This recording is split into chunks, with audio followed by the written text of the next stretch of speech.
सावन का महीना, शिव भक्ति का रंग और आस्था का उफान।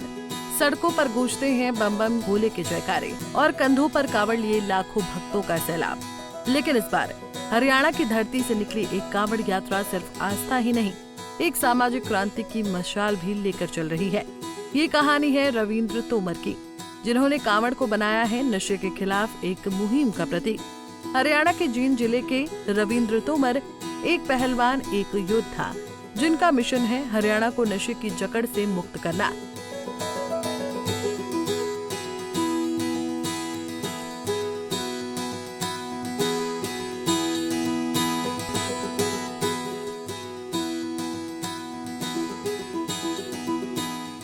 पिछले 6 महीनों से वो नशे के खिलाफ जागरूकता फैलाने के लिए सड़कों पर उतरे हैं। लेकिन इस सावन उनकी यात्रा ने एक खास मोड़ लिया है। सफीदों से हरिद्वार तक अपनी बुग्गी खींचते हुए रविंद्र गंगा जल लेकर चल पड़े हैं हरियाणा के मुख्यमंत्री नायब सिंह सैनी को धन्यवाद देने। सीएम ने हरियाणा के 700 गांवों को नशा मुक्त करने का बीड़ा उठाया। 700 शराब के ठेके बंद कर उन्होंने युवाओं को नशे की लत से बचाने का संकल्प लिया। रविंद्र की बुग्गी यात्रा इस अभियान का प्रतीक बन चुकी है। वो कहते हैं, देसी दूध और घी में ताकत है, न कि नशे में।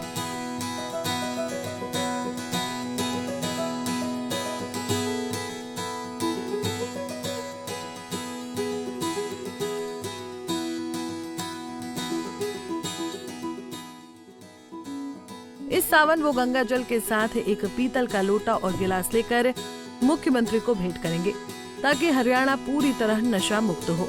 रविंद्र की ये लड़ाई निजी है। नशे ने उनके परिवार को छीन लिया। उनके ताऊ के बेटे, एक पुलिस वाले की नशे की वजह से मौत हो गई और फिर सदमे में उनके ताऊ, ताई और भाई भी चल बसे। इस दर्द ने रविंद्र को नशे के खिलाफ योद्धा बना दिया। उनकी बुग्गी यात्रा सिर्फ कांवड़ नहीं, बल्कि एक जागरूकता का संदेश है। सावन में कांवड़ यात्रा सिर्फ भक्ति का रंग नहीं, बल्कि सामाजिक बदलाव की लहर भी ला रही है। रविंद्र तोमर जैसे योद्धा साबित कर रहे हैं कि आस्था और जागरूकता साथ साथ चल सकते हैं। आप भी सुनिए रविंद्र कैसे अपने संकल्प को लेकर आगे बढ़ रहे हैं। रविंद्र तोमर, हरियाणा, सफीदों से जिला जींद। देखो, नशे के खिलाफ मैं चल रहा हूँ। 6 महीने से मैं नशे के खिलाफ यात्रा निकाल रहा हूँ।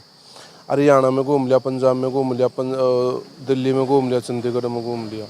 तो मैं 20 जून को सफीदों से चला था। तो हरिद्वार से गंगा जल उठाकर नायब सिंह सैनी मुख्यमंत्री का धन्यवाद करूँगा नशे के खिलाफ, क्योंकि हरियाणा के अंदर नायब सिंह सैनी मुख्यमंत्री ने 700 शराब के ठेके बंद करे हैं। अच्छा, कहाँ से विचार आया? ये कहाँ से विचार, ये मेरे दादा ने निकाली थी यात्रा। यो पहले मैं छोटा सा था जब यात्रा निकाली थी 5-4 गाँव की। जब मैंने उसका ये सोच लिया था, मैं या मेरे दादा की ये बुग्गी है जो उसने निकाली थी, इस बुग्गी से ही मैंने सोच लिया था मैं पूरे हरियाणा की यात्रा करूं। हाँ। कब चले थे और कब तक का लक्ष्य रखा है? तो देखो, 23 जुलाई इतना पहुंचना है, शिवरात्रि वाले दिन। और पहुंचना तो मैं 1 हफ्ते का सफ़र है मेरा सारा, हरिद्वार से चंडीगढ़ का। इसमें रुकना रखना सब आ लिया बीच में 1 हफ्ते में ही। तो दिन ज़्यादा है और सफ़र कम है, ज़्यादा मैं थोड़ा धीमी गति कर रहा हूँ। कितने किलोमीटर डेली का? मेरा देखो, अब तो मैं कम कर रहा हूँ। ये 20 किलोमीटर के हिसाब से मैं चल रहा हूँ और 15 किलोमीटर भी हो जाए। वो 35 और 40 का मेरा रोज़ का चलन का स्टेप रहा। आपने दूध दही का खाना लिया? हाँ, दूध दही का खाना, हरियाणा दूध दही का खाना है। और ये मैं हूँ पूरा ही बार दूध दही का हूँ। तो नशा छोड़ो और दूध घी में इतनी बड़ी ताकत है। जब मैं बुग्गी खींच रहा हूँ और सुए टिक्के मेडिसिन, इनमें कोई फ़ायदा नहीं है। ये शरीर न जरूर ख़राब कर देंगे, भीतर फेफड़े ख़राब कर देंगे, लीवर न ख़राब कर देंगे, लेकिन दूध घी से बड़ी ताकत किसी चीज़ में नहीं है। कितना गंगा जल उठाया है और किनके हाथों से इसका विसर्जन? ये 11 लीटर है गंगा जल और मुख्यमंत्री के हाथों में दूंगा। पंजाब केसरी टीवी के लिए सहारनपुर से राजकुमार पुंडीर की रिपोर्ट।